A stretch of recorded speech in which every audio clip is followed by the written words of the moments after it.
Karamihan ng ating mga ginagawa ay nakasalalay sa mga bagay na ating inaasahang mangyayari sa araw-araw. Yun bang mga bagay na predictable? Kapag sumasakay tayo ng jeep, lalong-lalo na kapag pamilya na yung ruta na ating pupuntahan, alam natin kung saan dadaan at humihinto ang jeep para magsakay. Ito ay maaaring dahil sa alam natin na doon ang sakayan o nasubukan na natin doon sumakay at subok na natin na doon talaga hihinto ang jeep.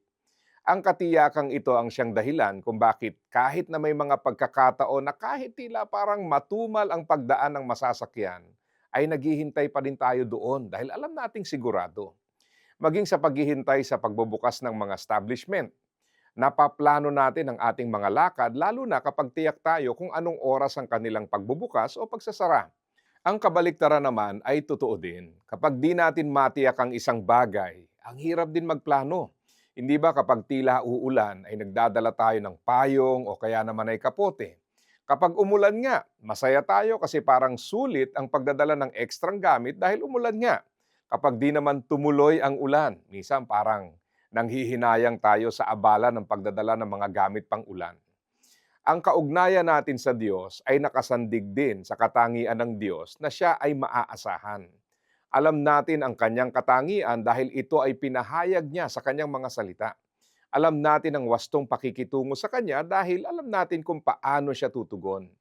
Isa sa katangian ng Diyos ay ang kanyang pag-ibig. Ito ay totoo at ito ay tiyak. Hindi man sa lahat ng pagkakataon ay nauunawaan natin ang pagkilos at pamamaraan ng Diyos, ay alam natin na ang pag-ibig niya ay nakatatak sa lahat ng kanyang pagkilos. Ang sabi nga ng Panaghoy chapter 3 verse 22, dahil ang pag-ibig at awa ng Panginoon ay walang katapusan, kaya hindi tayo tuluyang nalipol. Maaasahan natin na kahit ang buhay ay madaming unpredictable na mga bagay na ihahatid at marami mang pangyayari sa ating buhay ang minsan ay mahirap maunawaan, nakatitiyak tayo na ang pag-ibig ng Diyos ay maaasahan. Ito'y laging sigurado, kaya asa ka pa.